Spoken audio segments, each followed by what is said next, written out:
merupakan kiriman email yang saya terima daripada seorang pendengar, dan beliau bertugas sebagai seorang pramugara di Singapura. Saya tak nak beritahu bersama dengan syarikat mana, mungkin dengan Budget Airlines, mungkin bukan, tapi yang penting saya harus rahsiakan. Beliau ada beritahu, tapi saya rasa tidaklah perlu kita tahu pramugari yang bertugas di salah sebuah syarikat penerbangan di Singapura. Apa khabar KC penggemar rancangan MJ12? Saya seorang pramugari, bertugas terbang ke negeri-negeri, kemudian pulang ke Singapura. Banyak negara telah pun saya kunjungi, yang dekat maupun yang jauh. Pengalaman yang menyeramkan ini berlaku apabila saya dalam penerbangan.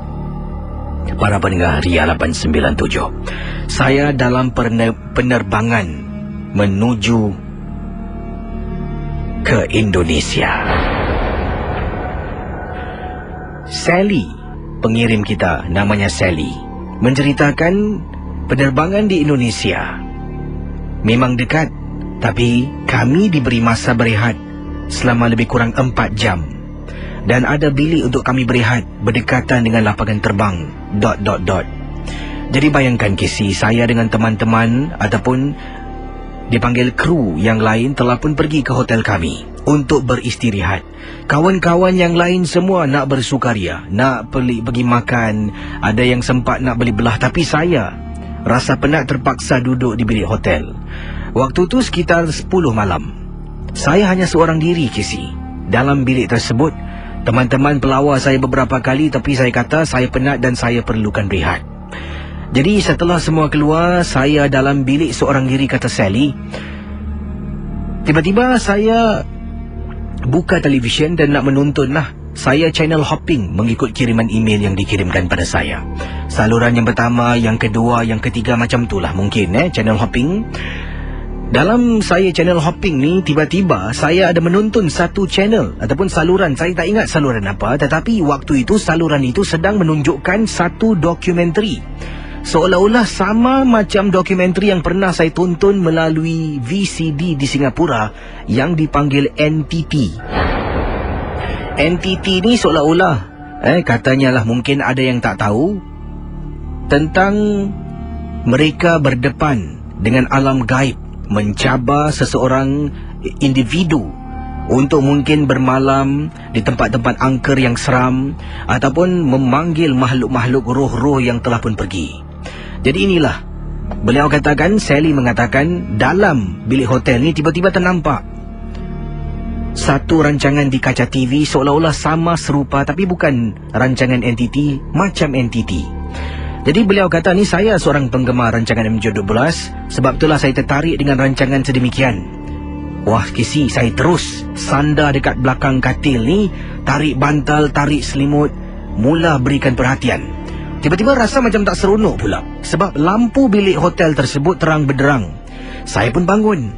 Saya matikan semua lampu kecuali lampu di tepi katil. Coffee table lamp, kata Sally. Saya naik ke atas katil balik. Saya perasan, tadi aku buka saluran ni, siapa yang tukar pula? Saya pergi balik ke saluran yang tu, saya cari, tak jumpa KC. Saya pun terlupa. Saya start ataupun mula dari mula, satu persatu naik saluran, jumpa balik saluran yang saya cari awal tadi. Jadi saya tengok nombornya, saluran ... saya tak nak sebutkan. Jadi beliau kata, tak apa, saya terus menonton dokumentari lah, boleh saya katakan di sini, NTT yang dikatakan oleh Sally. Dalam keadaan bilik yang gelap gelita, hanya lampu di tepi saja yang tidak begitu terang. Lampunya malap sedikit, para pendengar Ria 897. Waktu itu bila saya menonton episod yang dia tunjukkan tu, seorang wanita telah pun dicabar. Kalau beliau berjaya melakukan cabaran ini, beliau akan membawa pulang, bayangkan KC, akan membawa pulang 2 juta rupiah. Jadi memang seronoklah. Cabaran yang dikenakan kepada wanita tersebut adalah disuruh baring dalam keranda yang dah wujud beratus tahun. Dah beribu orang mati menggunakan keranda tersebut KC. Jadi wanita tu pada mulanya nak tak nak, oleh kerana beliau memerlukan duit, mengambil cabaran tersebut untuk mendapatkan wang ganjaran 2 juta rupiah. Wanita tu pun memasuki dalam keranda. Keranda itu ditutup, dan untuk pengetahuan Casey, keranda itu diletakkan di dalam sebuah bangunan yang dah usang, yang dah lama terbengkalai. Para kru semua keluar dalam bangunan, dalam bilik tersebut di tingkat 4. Ada kamera, beberapa kamera yang diletakkan, dan juga ada lilin yang diletakkan. Kemudian ada seolah-olah offering, kata beliau di sini, ataupun mungkin boleh saya katakan pengeras lah, untuk memanggil makhluk ini mengganggu wanita yang sedang baring. Bila saya tonton memang seram, Casey. Tiba-tiba, Casey, wanita dalam keranda tersebut ada juga kamera infrared yang boleh night vision, boleh nampak keadaan wanita tu. Kesian, Casey, mulutnya tercungap-cungap, istighfar, baca apa saja yang dibaca hanya untuk menang duit 2 juta rupiah. Saya ni, Casey, dalam bilik hotel semakin takut. Tiba-tiba saya dengar, Casey, dalam TV, Casey, bunyi menangis. Bunyi perempuan menangis dan minta tolong.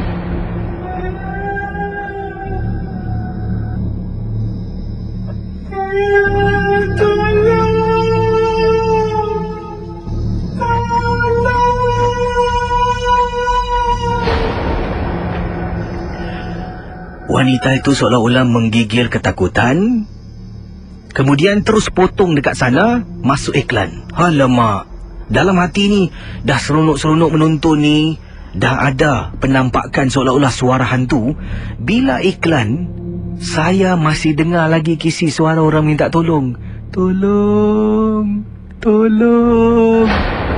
Kisi, barulah saya tahu, sebenarnya bunyi suara minta tolong bukan dari kaca TV, tapi dari dalam bilik hotel saya. Meremang bulu rumah saya, Casey. Saya pejam mata, astagfirullah, astagfirullah, astagfirullah, astagfirullah. Berkali-kali saya istighfar, kata Sally. Setelah saya istighfar, pintu tandas dalam bilik hotel dihempas. Seolah-olah benda tu marah saya istighfar. Saya terus angkat kaki keluar dari bilik hotel dan turun ke bawah ke lobi, tunggu sampai teman saya balik. Teman saya ni, Casey, bayangkan, seorang teman saya pulang dahulu. Bila dia pulang seorang diri, dia tak perasan yang saya berada di bawah, sampaikan tertidur kerana kepenatan. Dia naik atas. Saya nak ceritakan ni pula. Kemudian lat beberapa minit, jam macam tu lah, saya tak pasti, dia turun bawah, terserempak dengan saya, terperanjat. "Hey Sally, kau kat sini ya?" Jadi dia ceritakan, saya tanya kenapa. Katanya bila dia balik hotel, mati-mati dia fikirkan saya ada dalam bilik hotel. Dia pun buka pintu, nampak saya sedang berdiri dekat balkoni. Jadi dia pun masuklah dalam bilik tersebut. Dia salin, mandi, kemudian dah nak get ready nak tidur. Panggil saya berkali-kali, saya tak toleh, tak layan. Tiba-tiba meremang bulu rumah. Jadi dia pun bangun, nak menuju ke arah balkoni. Pintu tandas sekali lagi dihempas dengan begitu kuat. Dia toleh tengok pintu tandas, toleh tengok balkoni, saya dah hilang. Barulah yang dia tahu yang berdiri di balkoni hotel tu bukan saya. Bila dia turun terperanjat, nampak saya sedang baring tertidur di lobi hotel. Hotel yang saya maksudkan adalah hotel, tak boleh sebut lah ya, ... ini di salah sebuah kawasan di Jakarta, Indonesia. Casey, memang menyeramkan, Casey. Nak tengok cerita dokumentari seram, saya pula yang kena serang. Terima kasih pada pendengar kita bernama Sally ya, yang bertugas sebagai seorang pramugari bersama dengan salah satu syarikat penerbangan di Singapura. Dan Sally menceritakan dalam bilik hotel tu beliau ada menonton lah satu dokumentari yang dia tak beritahu apa namanya, mungkin dia sendiri tak tahu, tapi seolah-olah macam entiti lah. Mungkin anda pernah menonton, saya pun nak tonton juga Wah. Dan kalau 2 juta rupiah tukar duit Singapura, berapa agaknya anda rasa kerana wanita tu sangguplah melakukan kerja sedemikian membahayakan diri untuk mendapat 2 juta rupiah ni. Dan juga satu lagi ni, saya rasa mungkin ada manusia-manusia yang ambil kesempatan lah atas kebutuhan orang-orang lah yang memerlukan bantuan. Jadi orang ni, kau nak duit boleh, aku boleh kasih, kau buat ni. Nak tak? Jadi sekaligus menjadikan wanita tersebut sebagai satu bahan lah untuk rancangan televisyen. Adakah patut dia suruh wanita tu baring dalam keranda dan dah wujud beratus tahun? Keranda tu pula diletakkan dalam bangunan kosong tingkat 4. Lain semua turun keluar dari bangunan. Saya rasa macam tu lah. Selalunya macam tu. Wanita tu siapa yang tak takut, babe? Seram tu dia. Dan mungkin ada yang pernah menonton, ada yang kata di sini daripada Abu kata, bro KC, saya pernah menonton cerita yang disebutkan tadi. Memang benar, wanita disuruh baring dalam keranda. KC, kesian KC, ada sampai menangis dan ada juga sampai disampuk, kena rasuk di tempat kejadian. Dan katanya kesian sungguhlah, benda tu mengganggu hidupnya menjadi histeria. Saya tak pasti apa nama rancangannya, tapi di saluran Trans 7. Kata beliau lah. Okey. Yang ini pula daripada Zul kata, bro, memang benar ada cerita yang itu yang disebutkan oleh Sally. Terima kasih. Nama cute Sally. Dalam baik nama cute Baik, kita akan teruskan. Dan mungkin boleh tolong saya kira 2 juta rupiah, duit Singapura berapa sanggup dia lakukan? Yalah, 2 juta rupiah. Banyak ke sikit, macam mana tu? Kita teruskan Misteri Jam 12. Pendengar Ria 897 FM, saya ingin bacakan kiriman email datangnya daripada Pak Wan berkongsi pengalaman beliau. Pak Wan kata, KC, saya ni seorang tukang ubat. Tapi bukan nak mempromosikan khidmat yang saya sediakan, tapi hanya ingin berkongsi sesuatu, harap ia dapat mengajar kita dan menjadi manusia lebih mempunyai akal fikiran lah. Pak Wan menggunakan kata kasar kat sini. Mempunyai KH. Faham-faham je lah. Tapi saya rasa akal fikiran lah. Lebih beralas lagi Pak Wan. Baik, Pak Wan mengatakan, saya dapat panggilan untuk membantu sebuah keluarga ini. Panggilannya saya terima datangnya daripada seorang teman. Dan saya pun pergilah ke rumah orang tu. Waktu itu pukul 1 pagi KC. Saya sedang mendengar rancangan MJ12. Dan saya pun tinggalkanlah apa yang saya lakukan. Saya dengan isteri keluar rumah. Anak-anak saya dah besar panjang. Mereka semua dah berumah tangga. Jadi dalam rumah tu hanya saya dengan isteri saya yang tinggal. Dan pada usia senja ni, saya lebihkan masa saya untuk membantu orang-orang lah dalam memerlukan rawatan-rawatan sedemikian rupa. Bila saya sampai di rumah lelaki yang dimaksudkan ini, kucar-kacir, kata Pak Wan. Apa yang berlaku? Anak gadisnya terjerit-jerit, terpekik-pekik. Jadi saya masuk dalam rumah. Ibu dengan ayah budak ni macam gembira sangat tengok saya datang. Sebab tak tahu bagaimana lagi nak buat. Anaknya berkali-kali nak cuba bunuh diri, nak masuk dapur ambil pisau. Jadi bila saya datang, suaminya salam saya, kata, Pak Wan, terima kasih Pak Wan, terima kasih, minta maaf. Saya kata tak apa. Ini jodoh pertemuan kita. Saya pun masuklah, dia tunjuk anaknya dalam bilik. Anaknya dalam bilik sedang berdiri dan sedang nak pecahkan grill tingkap KC, nak terjun. Tapi abangnya yang jaga. Di luar ada 2 budak lelaki. Saya rasa mungkin adiknya, saya belum kenal lagi waktu itu. Masuk dalam, kemudian saya tengok budak tu sedang tarik-tarik grill tu sampai bergegar katil yang dia berdiri di atasnya. Bila saya masuk, terus dia berhenti. Dengan perlahan-lahan dia toleh kepalanya, dia senyum. Kau datang, kau ingin kau beli halau aku Saya terus arahkan tuan rumah untuk ambil secawan air. Air masak, air putih, tak kisahlah. Dan KC, makhluk-makhluk semua ini, baik yang gaib ataupun yang boleh kita lihat dengan mata kasar, semua adalah ciptaan Tuhan. Semua pasti akan jatuh bila kita baca surah-surah yang diturunkan kepada kita. Jadi kata Pak Wan, saya pun bacalah. Saya baca Ayatul Kursi di air tersebut. Kemudian bila sedang saya baca, dia ikut menyanyi KC.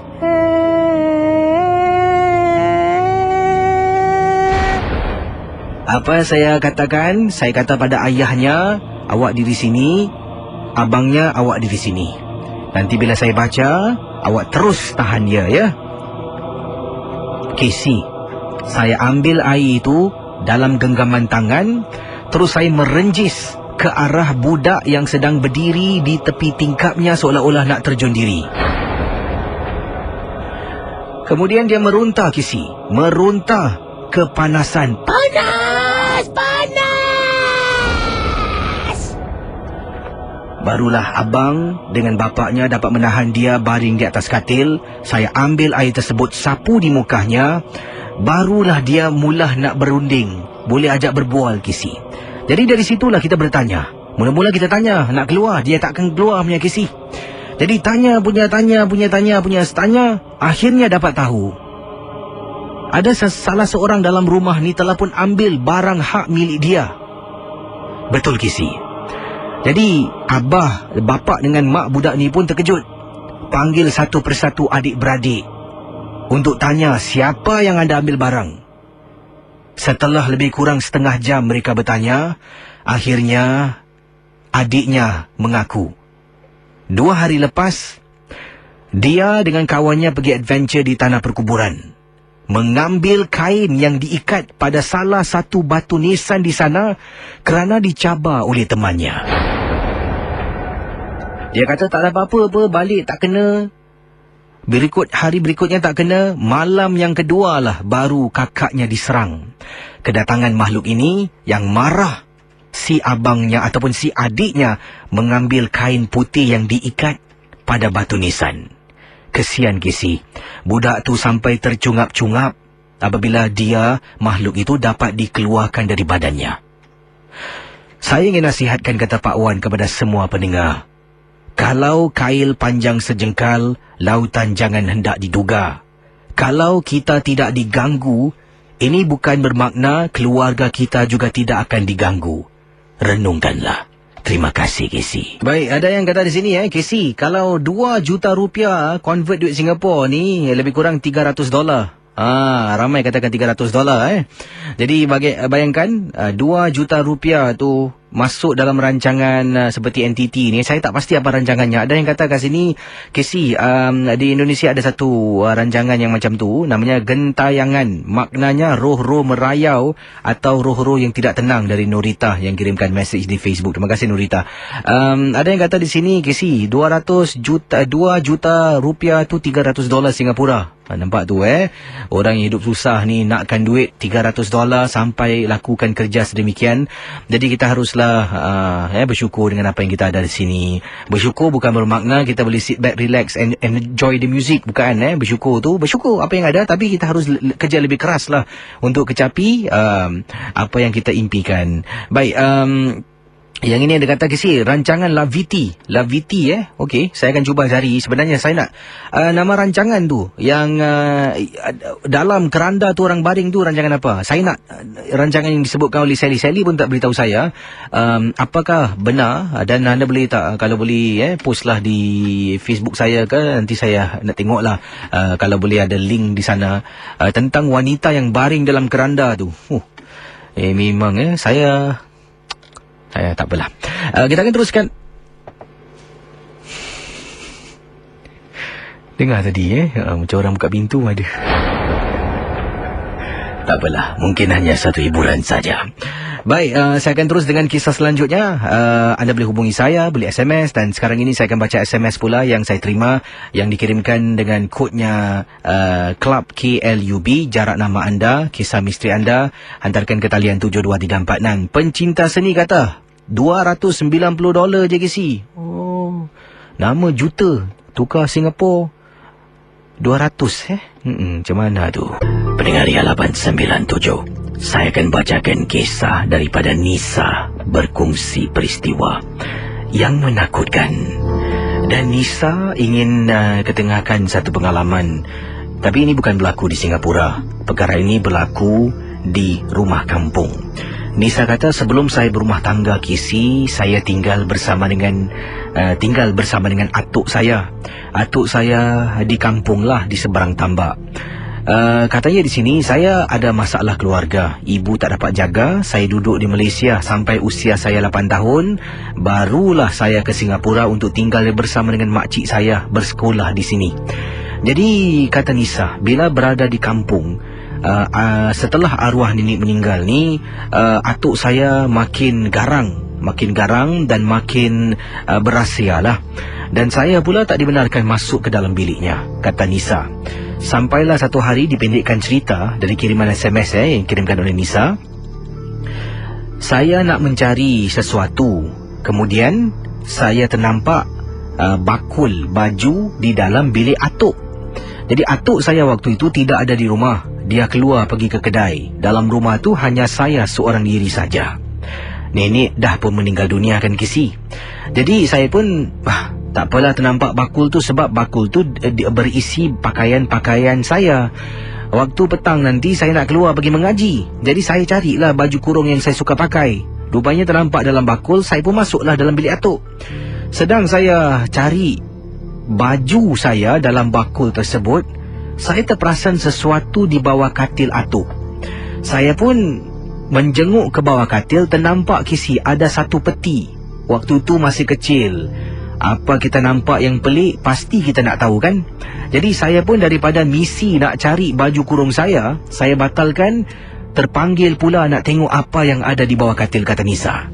Saya dengan selambanya membongkokkan badan, kemudian menarik peti di bawah katil. Berat Kisi peti itu, tapi saya boleh menariknya keluar. Bila dah tarik peti itu keluar, peti itu tidak dikunci Kisi. Tak ada mangga, tak ada apa, cuma ada pengetip di tepi kiri dan kanan. Saya buka pengetip kiri dan kanan, saya tolak peti itu, alangkah terperanjatnya Kisi, kata Nisa. Apabila dalam peti tersebut, saya nampak ada batu nisan yang dililit dengan kain warna kuning. Kisi, dengan ini ia menjawab segala pertanyaan saya Kisi. Kerana ada anak kepada nenek dengan datuk saya ni, iaitu pakcik-makcik saya lah, yang menziarahi kubur nenek ketika itu, pernah terlihat yang kubur nenek batu nisannya seolah-olah dicuri orang. Dan telah pun diganti dengan batu nisan yang baru. Dan tidak ada seorang pun yang tahu ke manakah pergi batu nisan tersebut. Rupa-rupanya Kisi, datuk saya telah pun mengambil batu nisan, diletak di bawah katilnya. Datuk kalau tidur dengan nenek dahulu tak pernah tutup pintu Kisi. Katanya panas.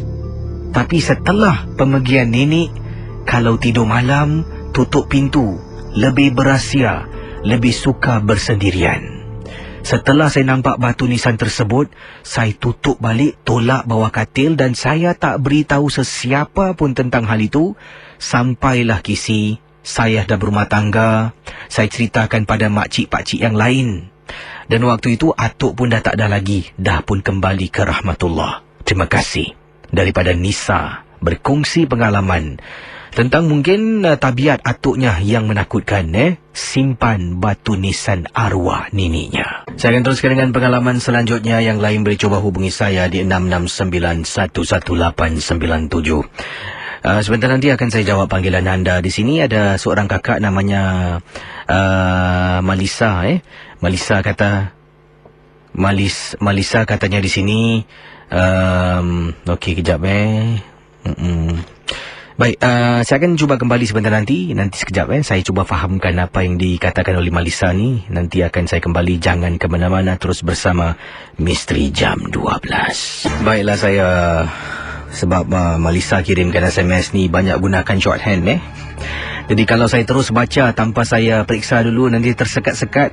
Jadi saya baru faham akhirnya kisah yang dikirimkan melalui SMS. Dan sebelum saya baca kiriman ini, kalau boleh tolonglah saya minta kerjasama anda. Kalau ingin bercerita pada saya kisah-kisah misteri ini, gunakan ayat yang penuh lah, perkataan yang penuh.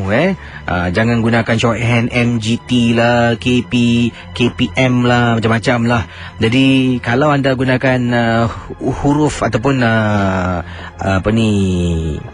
perkataan yang penuh tu, senang saya nak baca. Dan Malisa berkongsi pengalaman berikut ini akan saya teruskan dalam Misteri Jam 12.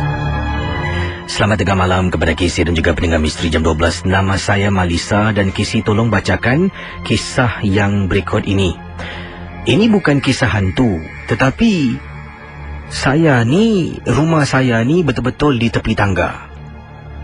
Untuk pengetahuan Kisi, saya tinggal di salah sebuah blok di kawasan Tua Payoh. Rumah saya di tepi tangga dan kebelakangan ini, jiran saya yang tinggal 3 pintu jauh dari rumah saya ni, ada seorang nenek. Nenek ni suka sangat duduk dekat tepi tangga rumah saya. Bila saya balik kerja pukul 12.30 malam, kadang-kala kisi saya bergegas nak dengar rancangan MJ12. Keluar dari lift ternampak nenek ni duduk. Nenek ni memang kisi suka duduk bersendirian dan kebelakangan ini memang sangat suka duduk dekat tangga tepi rumah saya. Beberapa kali bila saya balik, dia akan tengok saya. Lama kisi renungan-tenungan yang diberikan pada saya. Untuk menghilangkan rasa takut, saya pun senyum balik. Saya kata, "Nek, tak tidur, Nek?" Dia diam, tak jawab kisi. Menggigil saya kisi. Jadi bayangkan baru dengar, ini saya rasa yang nak diceritakan mungkin bunyinya macam ni lah. Saya cuba rephrase balik lah, susun semula ayat ni. Sekarang ni rumah si Malisa ni betul-betul tepi tangga. Dia sedang berdiri di depan rumahnya dan tepi tangga tu di sebalik tembok nenek tu duduk tak nampak. Si Lisa ni sedang tergupu-gapah nak buka pintu rumah, nak masuk ke dalam rumah. Jadi kata Lisa, saya keluarkan kunci kisi ketakutan bila nenek itu dah tenung renung saya macam sesuatu yang tak kena. Sedang saya nak buka pintu, alangkah terperanjatnya apabila nenek itu tiba-tiba menjenguk di sebalik tembok yang terselindung di sebalik tangga tepi rumah saya. Saya sampai terperanjat kisi, sampai terkeluar kata kesat, kunci saya terjatuh. Bila terjatuh, antara pintu kayu dengan pintu besi. Pintu besi saya bahagian bawah pula ada papan. Papan itu untuk menghalang kucing dari masuk ke dalam rumah.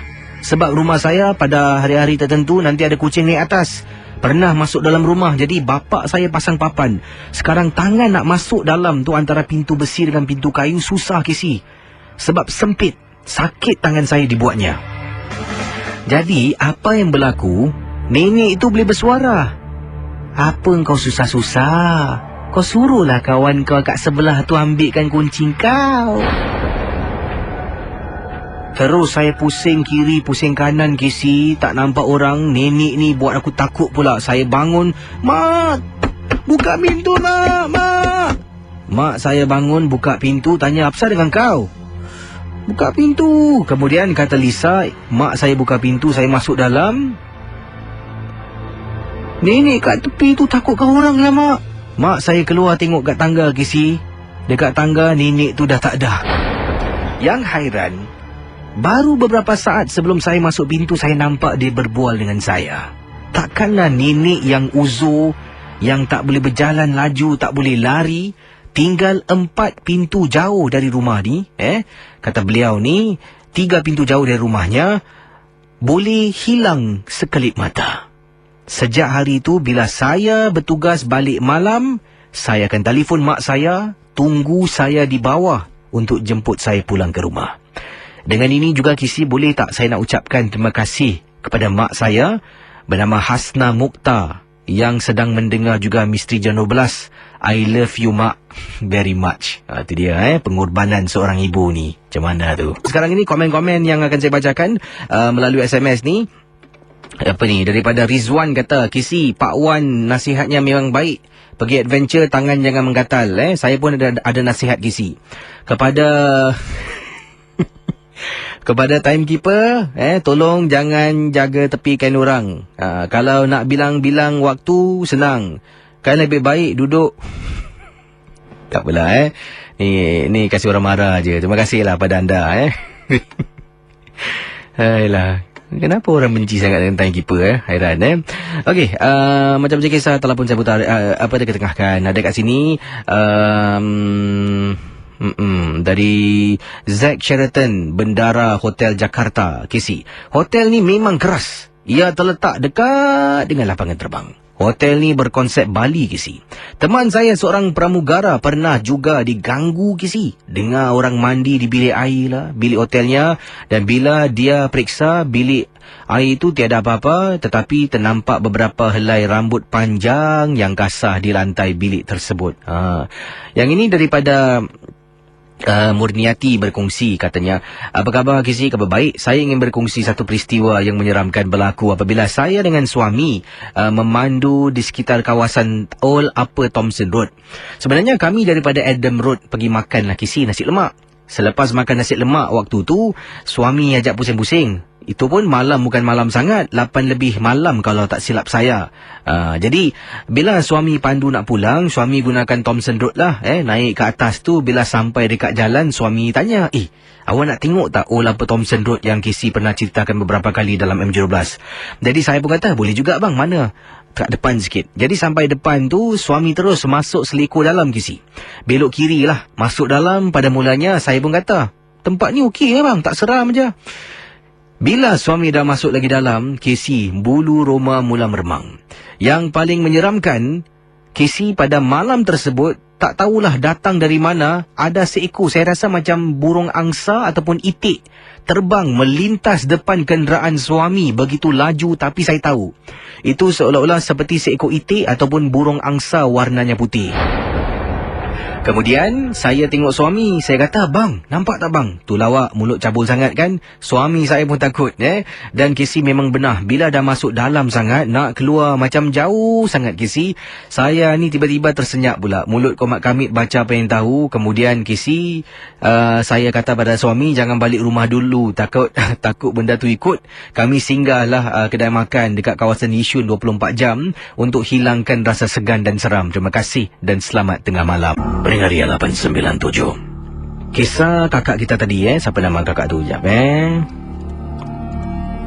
Kak Murniati berkongsi pengalaman beliau dengan suami memandu masuk kawasan Old Upper Thomson Road. Di hadapannya melintas seekor burung, mungkin itik ataupun angsa warna putih. Laju terbang di hadapan kenderaan lah, tapi tidak ada apa-apa kemalangan yang berlaku. Cuma terperanjat saja benda tu. Dan ada mengatakan di sini, Kisi, kalau Kisi nak tahu, jelmaan angsa ataupun itik warna putih, itulah yang dipanggil jelmaan Pontianak ataupun kakak cantik. Kisi tanya dengan orang-orang lama, mesti mereka setuju. Nak kalau kita dengar bunyi itik serati, harus kita berhati-hati. Kata teman kita ni, namanya Encik Husin, berkaitan dengan pengalaman yang tadi itulah. Itik serati, maksudnya tu adalah Cik Pun berhampiran. Kalau bunyinya jauh, maka dekatlah benda tu. Kalau bunyinya dekat, kita patut tersenyum sebab benda tu jauh dari kita. 669-11897. Selamat tengah malam, siapa tu? Alia. Alia ada pengalaman misteri. Alia buat panggilan dari mana, Alia? Dari Bukit Batok. Dan Alia pernah dengar tak orang kata kalau itik ke angsa tu Cik Pun? Pernah? Maaf, sekali lagi. Selalu orang kata kalau ada itik, ada angsa, itu merupakan kehadiran kakak cantik, betul ke? Betul, sebab masa tu nenek saya pun ada kampung di maksudnya di Johor. Jadi bila kita dekat kampung tu, memang kalau itik seranti ataupun macam bunyi kelampak burung hantu, ni ada tanda-tanda yang seperti inilah. Jadi pengalaman anda tentang apa pada malam ini? Silakan. Okey, saya punya pengalaman ni bukan seram tapi misteri, dan kebetulan saya rasa saya pun nak tanya jugalah pada pendengar Ria, tak kira lah yang di Singapura ataupun di seberang tambak, tentang Kota Tinggi. Sebab kebetulan beberapa tahun yang lepas, bila saya pergi dengan dengan keluarga, nenek saya dalam perjalanan tu dari Johor semua tak ada apa-apa.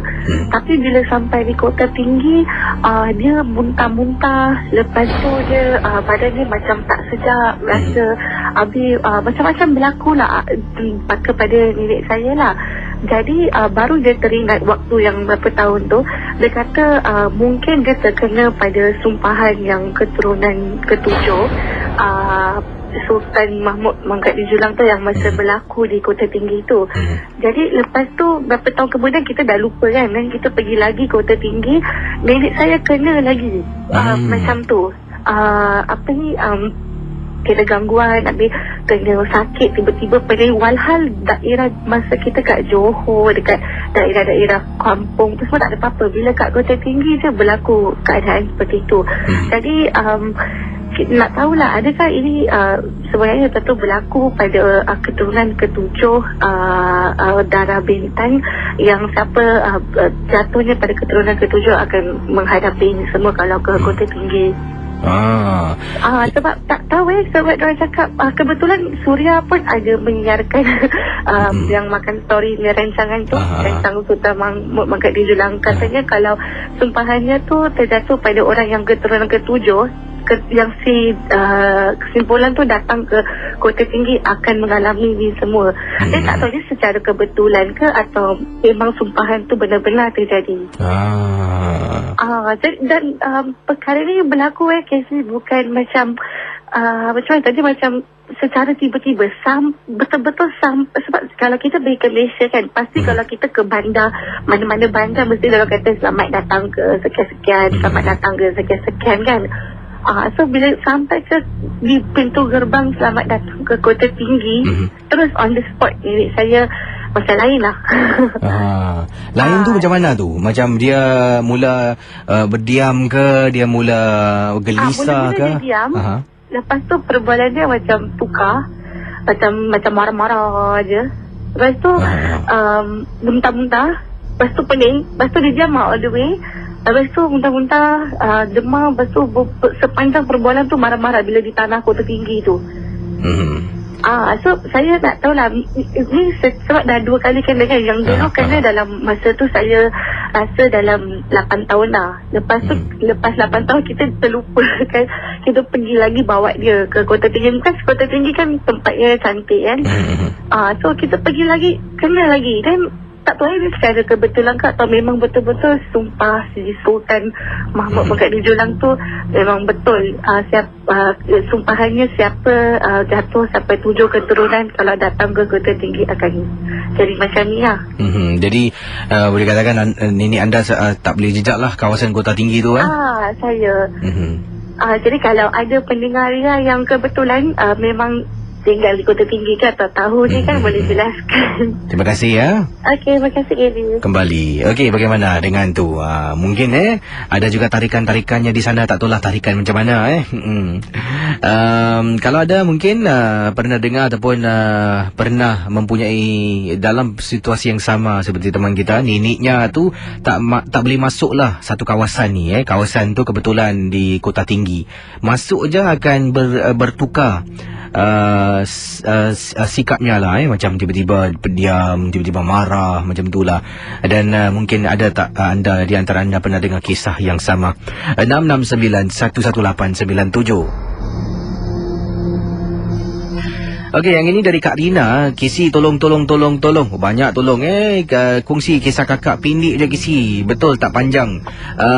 Perkara ini berlaku 2 minggu lepas Kisi. Kakak duduk dalam rumah seorang diri dan anak kakak 2 orang ni pergi Shelly temannya. Suami pula memandu teksi di waktu malam, jadi kakak tinggal seorang dalam rumah sedang mendengar rancangan Misteri Jam 12. Dan malam tu tiba-tiba terasa seram Kisi. Kadang-kadang dengan M12 macam okey-okey macam biasa. Tapi ada kalanya memang Kisi, kalau rasa seram dah datang, kisahnya tak seberapa pun boleh dapat rasakan keseraman yang diketengahkan. Jadi 2 minggu lepas lah kisah ini berlaku. Sedang mendengar MJ12 dalam bilik dan kakak dengar menggunakan radio. Apabila kakak terperanjat Kisi, nampak ada budak perempuan pendek dalam keadaan macam membungkuk, lari Kisi masuk ke dapur kalau tak silap kakak. Bila kakak nampak, kakak terus sampai terpekik istighfar berkali-kali Kisi. Sebab apa Kisi? Nampak budak kecil dalam keadaan macam bungkuk lari masuk mungkin ke bahagian dapur. Kalau Kisi tanya, kakak pergi tengok tak siapalah yang berani Kisi. Terus kakak matikan radio, nak tutup pintu pun kakak takut. Kakak bangun perlahan-lahan, mulut komat kamit sampai depan pintu ni, kakak tutup mata, meraba-raba tangan nak tutup pintu. Dah tutup, kunci dari dalam, buka lampu, kemudian terus kakak tidur sampai ke pagi. Dan itulah pengalaman misteri yang kakak alami. Terima kasih Kisi. Kan kakak cakap pindik. Ya, terima kasih pada akak kita Jadi bayangkan sedang dengar MJ12, gunakan radio, tak gunakan earphone mungkin ada orang kata saya pernah juga berjumpa dengan beberapa pendengar lah. Katanya, KC, kalau dengan MJ12 saya jangan gunakan speaker, KC, boleh memanggil KC. Jauh mana kebenaran tak pastilah kan. MJ12 hanya satu hiburan. Baik, kisah kakak tadi itu ternampak dalam rumah ada budak perempuan dalam keadaan bongkok lari masuk ke bahagian dapur. Okey, yang ini daripada Encik Salim.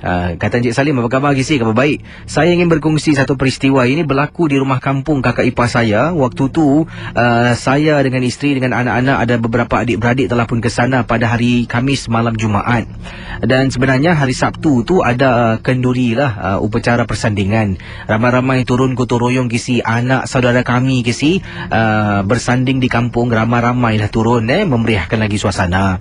Dan katanya pada malam tu pukul 11 malam, saya ni tiba-tiba terasa nak minum air lah, dan nak pergi kedai depan beli apa ni, teh tarik, dia panggil teh ikat yang sedap sangat.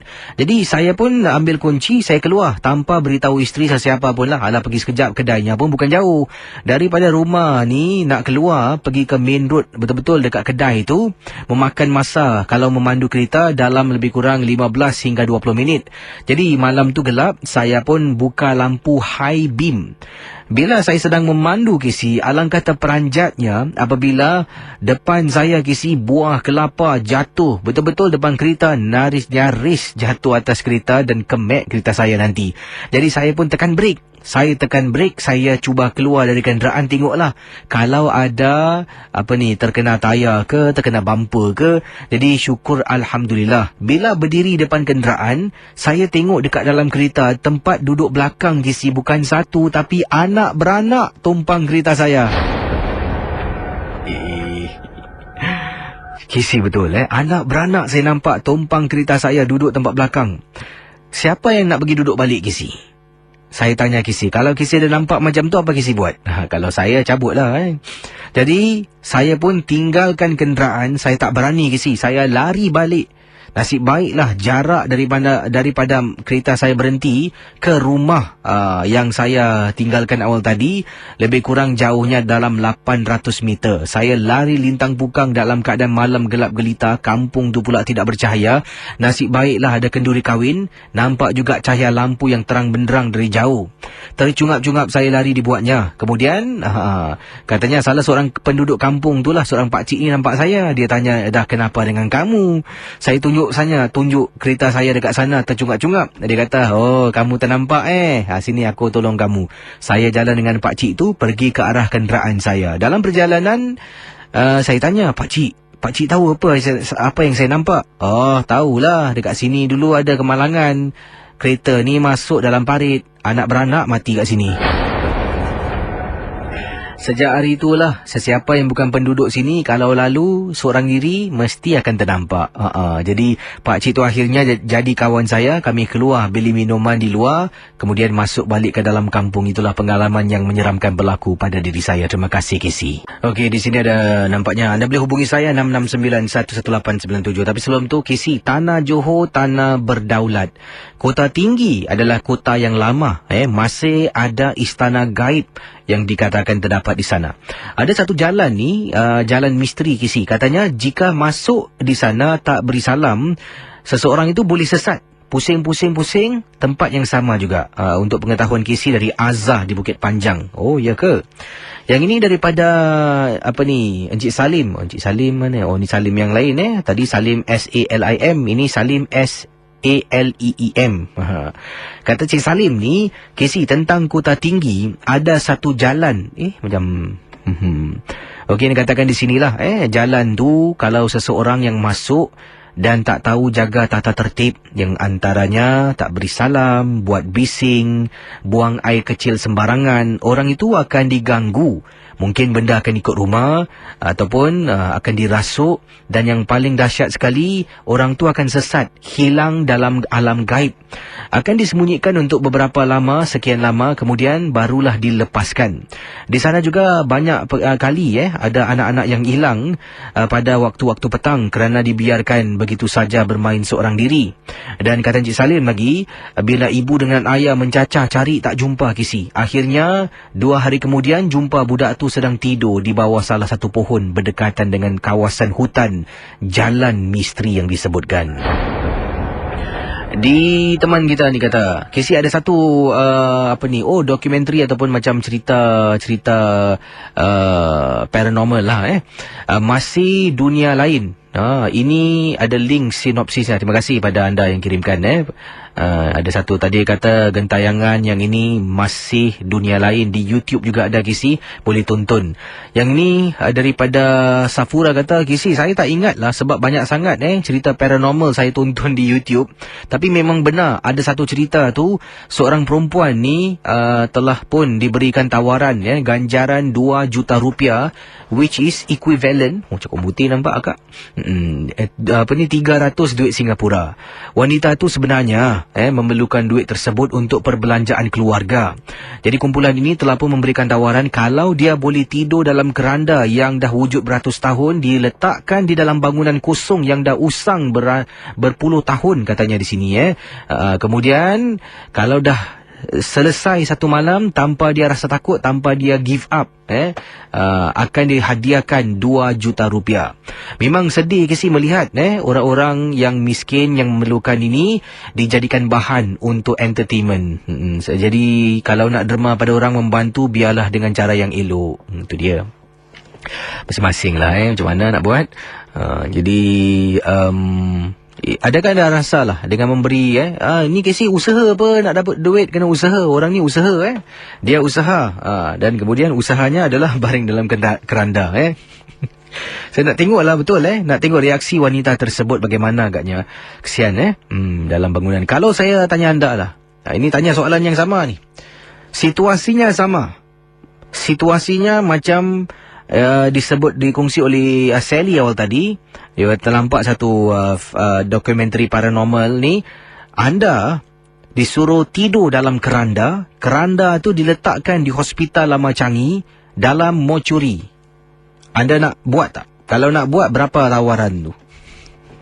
Kalau saya tak apalah, kasih saya 1 juta pun tak nak lah. Siap-siap dah buat jadi gila, dah tak boleh belanja duit tu. Pendengar Radio Ria 897 FM. Saya akan teruskan kisah selanjutnya dalam MJ12. Ingat, rancangan ini hiburan. Jangan kita percaya terikut-ikut terlampau taksub dengan MJ12. 100% hanya untuk hiburan. Bersama saya di hujung talian. Selamat tengah malam. Siapa bercakap ni? Ari di sini. Ari Ya, buat panggilan dari mana Ari? Dari Bedok, dari Tampines. Dan pengalaman anda tentang apa? Silakan. Pengalaman saya tentang penampakan pocong. Penampakan pocong? Di luar rumah, dalam rumah? Di bawah blok. Saya sedang pulang mau balik rumah. Anda bertugas ke macam mana? Baru habis bertugas. Dan silakan dengan kisahnya. Ya, saya habis bertugas pukul 1 pagi lah. Lepas tu dengan driver atas saya lah, big driver. Lepas saya turun kan atas pokok KC. Dia punya pocong ni, dia atas pokok tau. Dia macam, dia seperti dia sedang perhatikan saya tau KC. Tapi saya macam tak pastilah. Jadi saya tengok lah. Saya macam ni betul ke tak ni? Saya tengok betul sekali. Dia macam muka dia hodoh KC. Hello? Teruskan. Dia punya muka hodoh. Jadi saya tengok dia macam mayat je. Jadi pocong tau. Saya terus kelang dia dah pungkang ni. Saya lari.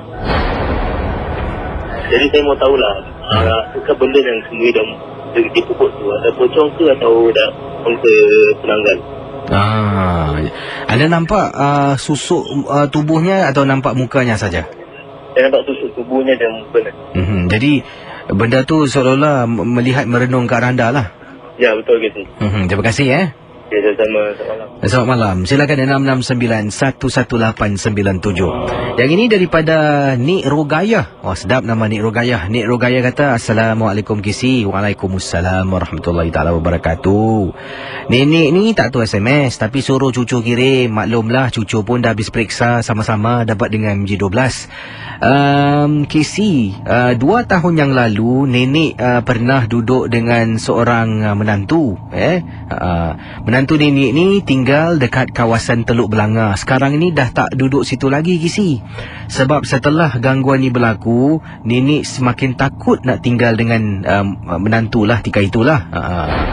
Jadi kata nenek ni, apa yang berlaku dalam rumah di salah sebuah blok di Teluk Belanga ni, nenek suka bangun waktu malam. Maklumlah, tak tahu nak buat apa. Kalau terbangun waktu malam, akan dengar rancangan Kisi.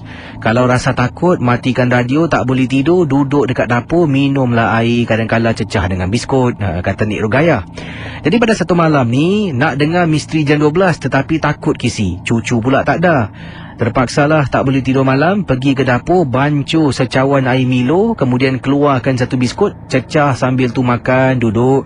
Tiba-tiba Kisi, bila Nik Rogayah kata dia duduk ni, dia memandang ke arah pintu dapur. Di belakangnya adalah tingkap dapur.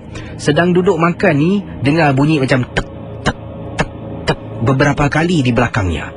Bila toleh tak nampak apa-apa. Mungkin orang atas, mungkin orang bawah, tak tahulah. Terus lagi lah untuk cecah biskut, makanlah.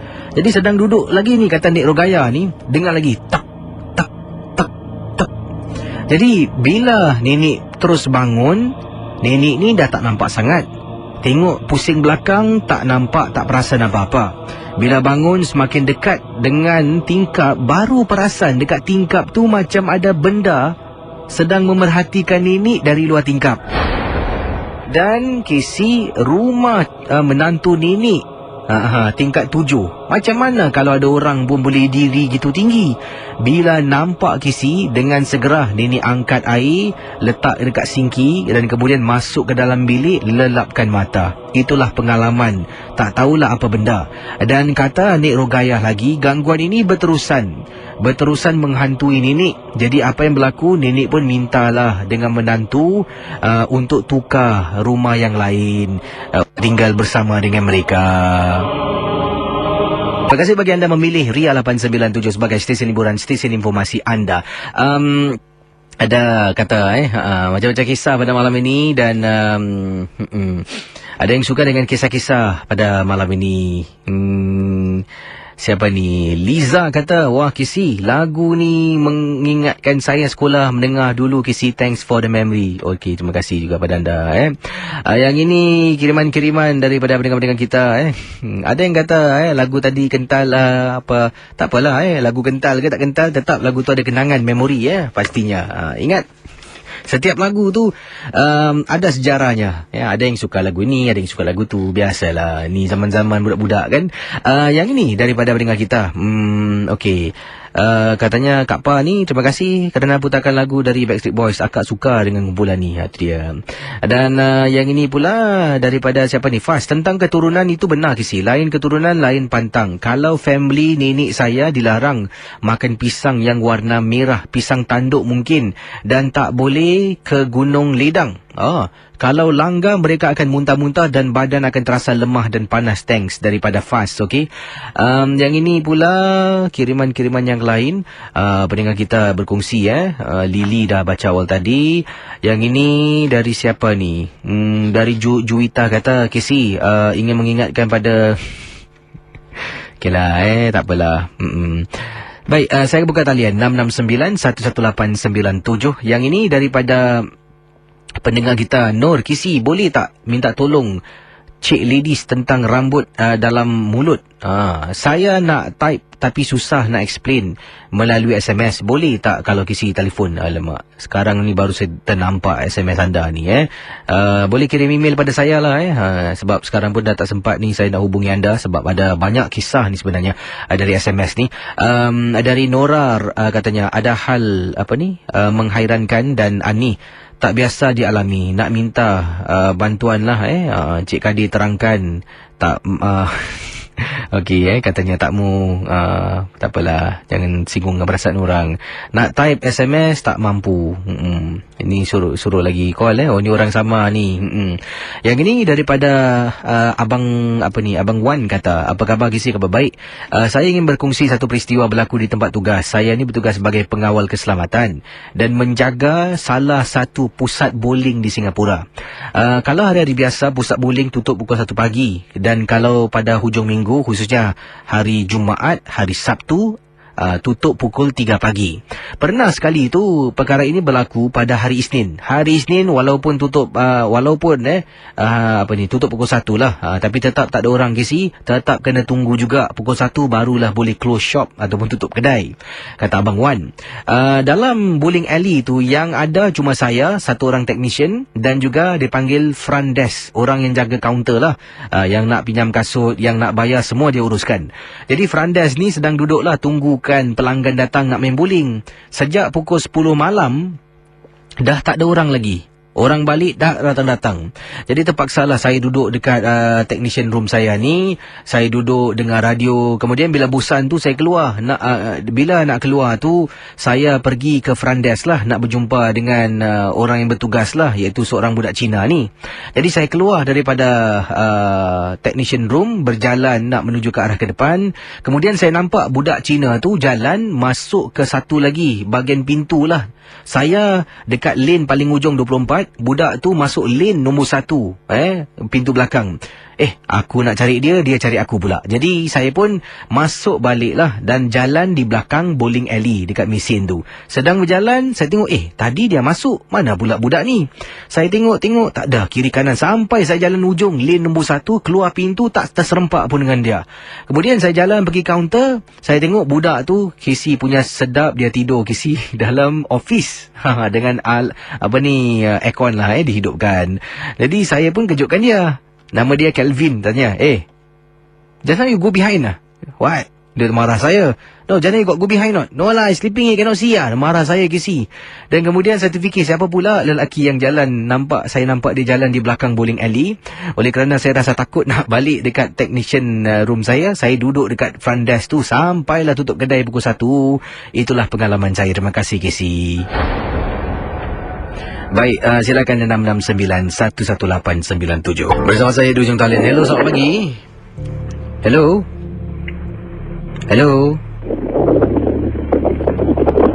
Hello, selamat pagi. Baik, saya akan buka talian di 669-11897. Sekarang saya bacakan kiriman email seterusnya. Hampir saya terlupa kisah ini. Kisah ini datangnya daripada seorang akak kita bernama Kak Azizah, berkongsi peristiwa. Katanya Kisi, ini berlaku di rumah kakak yang lama, dan tapi sekarang bersyukurlah dah berpindah ke rumah yang baru. Rumah lama kakak ni Kisi, keluarga kakak dibuat orang. Dan orang yang menghantar barang ni menghantui kakak sekeluarga, sampaikan kami anak beranak takut nak duduk dalam rumah tersebut. Mujurlah datang seorang pakar. Pakar ini dapat membantu dengan syarat Kisi, lampu di bahagian dapur rumah kalau waktu malam tu tak boleh dimatikan. Itulah syaratnya. Tak tahu kenapa, tetapi seolah-olah setelah mengikut peraturan syarat yang ditetapkan oleh pakar tersebut, buka lampu waktu maghrib tu, kena buka lampu sampailah katanya di sini, daripada matahari terbenam sampai matahari terbit, lampu di dapur harus dihidupkan. Nak kalau rumah tu kosong, tidak ada orang. Kakak dengan suami tak pernah bertanya kenapa, tetapi setelah melakukan permintaan pakar tersebut, memang benar gangguan yang menakutkan dah berhenti dalam rumah. Dan setelah itu kami hidup bersama dengan keluarga ni aman damai macam biasa, kata Kak Aziza. Sampailah pada satu hari ni Kisi, apabila kami sekeluarga pergi bercuti. Dan pergi bercuti selama 3 hari 2 malam. Bila pergi bercuti, kakak dengan suami terlupa kerana perkara yang mengganggu keluarga kami dah setahun berlalu. Jadi bila nak pergi bercuti tu, lupa, takkanlah nak pergi buka lampu sampai 3 hari Kisi. Jadi tanya pada suami kata tak ada apa-apalah, tak apa, tutup aja. Kita tutup lampu. Hari ketiga bila balik ke Singapura, kakak dengan suami sepanjang perjalanan dalam nak balik itu rasa tak sedap hati. Kakak beritahu suami pun kata yang rasanya tak sedap hati, macam ada benda yang tak kena. Kami sepanjang perjalanan cuba tenangkan diri, cuba berbual, tetapi perasaan itu tidak hilang. Sampai di rumah kami, alangkah terperanjat apabila suami buka pintu. Kisi terkejut, Kisi. Rumah berselerak. Kerusi terbalik, televisyen terbalik, almari pintu dipecahkan. Di dapur rumah pula pinggan-pinggan habis jatuh di atas lantai, seolah-olah rumah kami ini terkena gempa bumi. Bila nampak, kakak suruh anak-anak diri luar. Kita panggil pakar yang pernah kita dapatkan khidmatnya setahun yang lalu. Cari-cari nombor tu dah tak ada, hilang. Tak tahulah mana kami letak nombor dan cuba dapatkan kembali pakar tersebut, tetapi tidak berjaya, Kisi. Setelah itu hidup kami lebih dahsyat, lebih teruk. Anak kakak pernah pukul 3 pagi. Bayangkan para pendengar Ria 897. Kata Kak Aziza, anak gadis kakak pukul 3 pagi ketuk pintu bilik kakak dalam keadaan menangis ketakutan. Terjerit-jerit sampaikan abangnya pun terbangun dari tidur. Apabila kakak tanya kenapa, dia kata ada pocong baring sekatil dengan dia. Kisi, bila kakak dengar, kakak pun takut. Sejak hari itulah kakak dengan anak akan tidur sebilik. Suami pun tak tahu nak buat apa, benarkanlah. Suami tidur dengan anak lelaki kakak, kakak tidur dengan anak gadis kakak. Dan gangguan semakin hari semakin teruk. Apabila kakak tidur dengan anak gadis dalam biliknya, kakak tidur di lantai, anak kakak tidur di atas katil. Kisi, kakak rasakan ada orang main tarik-tarik ibu jari kaki kakak. Terbangun beberapa kali di tengah malam. Apabila tengok tak ada orang, tengok tak ada orang. Siapa pula ni main tarik-tarik ibu jari ni? Jadi kakak pun teringat pesanan seseorang ni. Apabila terkejut di waktu malam kerana gangguan-gangguan pelik, hendaklah kita berselawat dan cuba sembuhkan di hadapan ataupun di tempat yang kita diganggu tu. Kakak pun berselawat kemudian sembuh. Cuba tidur balik. Kali ini rasa Kisi tarik lagi. Bila kakak buka mata perlahan-lahan, Kisi, wajahnya macam nenek kebayan, rambut putih, sedang senyum tengok kakak. Dia yang tarik-tarik ibu jari kakak, Kisi. Kakak nampak, astagfirullahalazim, kakak tutup mata, cuba tenangkan diri. Sampailah waktu pagi, Kisi. Kisi bayangkan, rumah itu telah pun kami tinggalkan. Sekarang di rumah baru tidak ada gangguan. Sebab yang menghantar tak tahu kami berpindah ke mana. Kisi, itulah pengalaman peristiwa. Terima kasih dan selamat tengah malam dari Kak Aziza. Wah, ini macam-macam kisah Okey, pengalaman-pengalaman akan saya teruskan, peristiwa-peristiwa anda dalam Misteri Jam 12. Dan ingat, setiap kisah hanya satu hiburan saja. Ada kata daripada siapa ni, Wati and Family. Kisi, terima kasih. Kisah malam ni memuaskan. Best sangat-sangat lah, Kisi. Kalau boleh carry on sampai 5 pagi. Tak nak rock hits boleh tak? Mana boleh gitu, nanti orang marah. Rock hits tu penting. Orang suka dengar lagu-lagu rock lentuk, rock lama tu. Yang ini daripada Safia kata, Assalamualaikum Kisi. Waalaikumsalam. Saya seorang pemandu teksi. Wah, pemandu teksi wanita berkongsi pengalaman menarik ni Baik, kita akan teruskan kisah selanjutnya bersama dengan pemandu teksi wanita. Berlaku di mana? Di Singapura, dari Encik ataupun Puan Safia kita.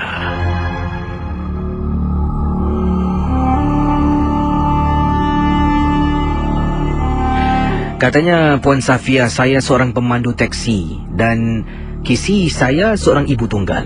Ada 3 orang anak yang harus saya beri makan, beri sekolah, siapkan segalanya. Suami saya dengan saya dah berpisah.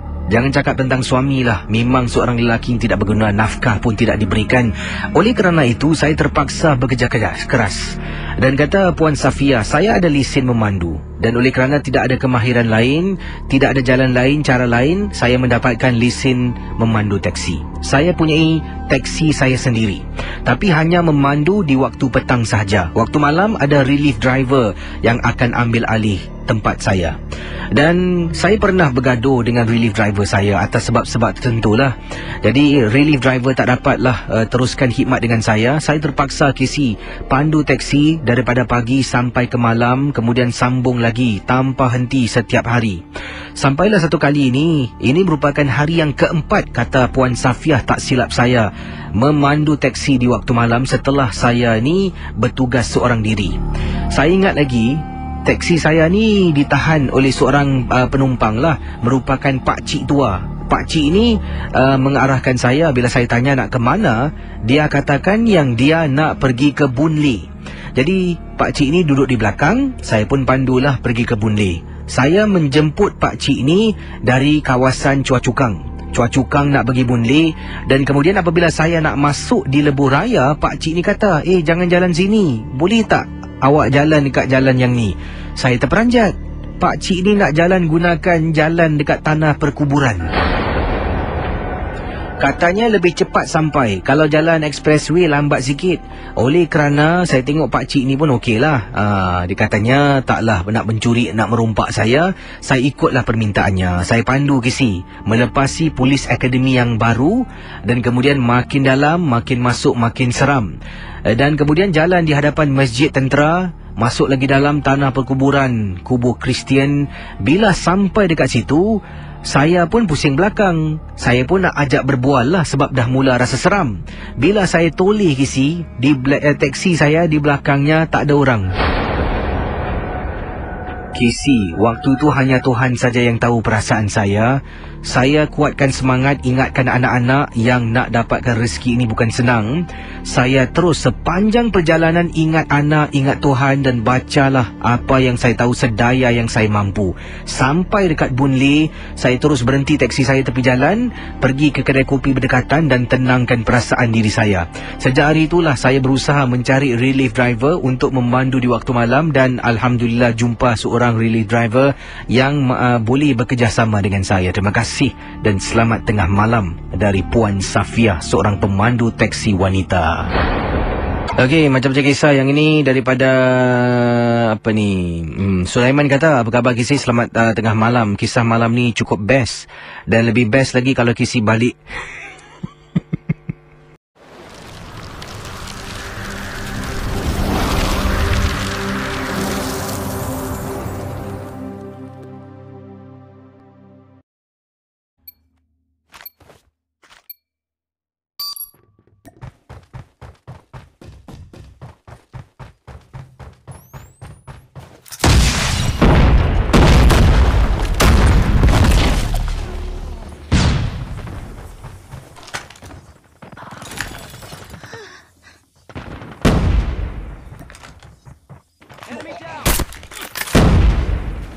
Lost the lead.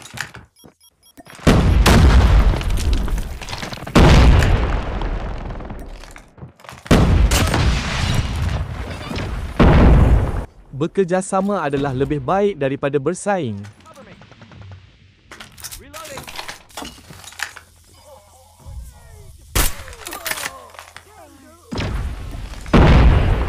Contact with enemy. We've taken the lead. Headshot.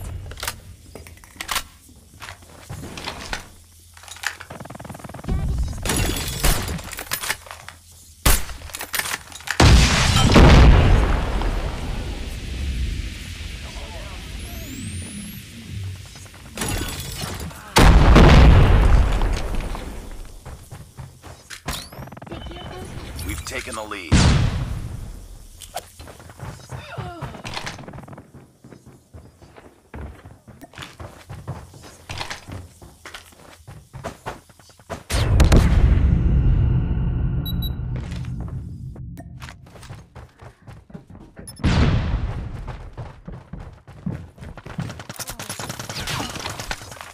Changing mag.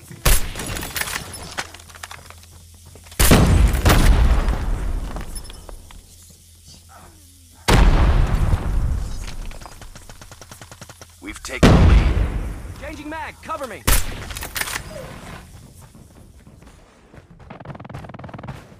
UAV online.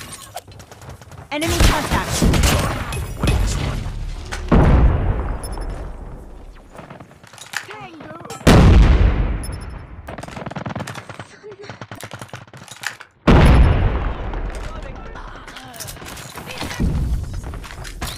I'm hurt.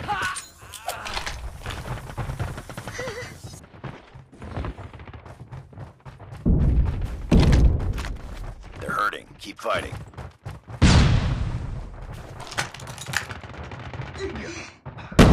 Down.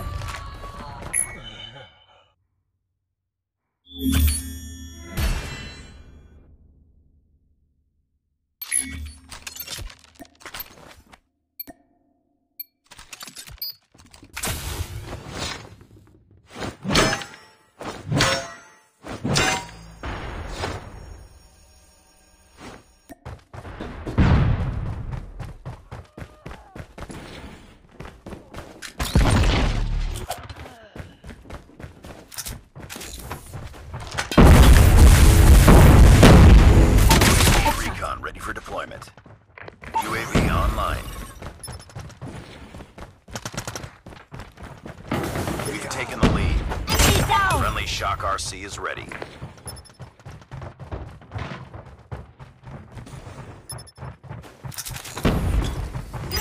Care package on standby. Enemy down.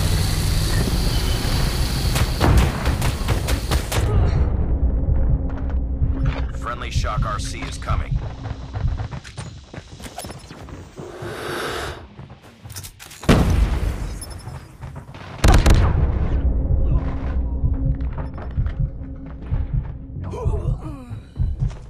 Tango down.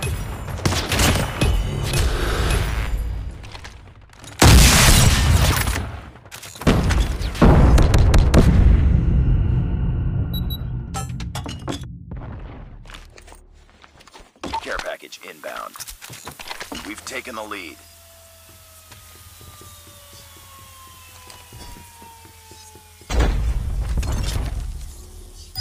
Sentry gun ready to deploy.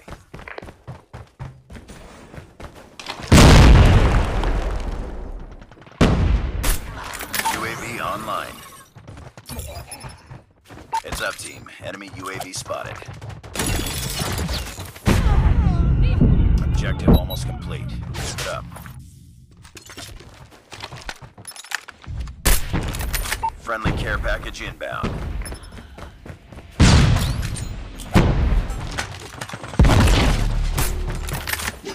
Target down. Friendly RAPS activated. Sentry gun deployed.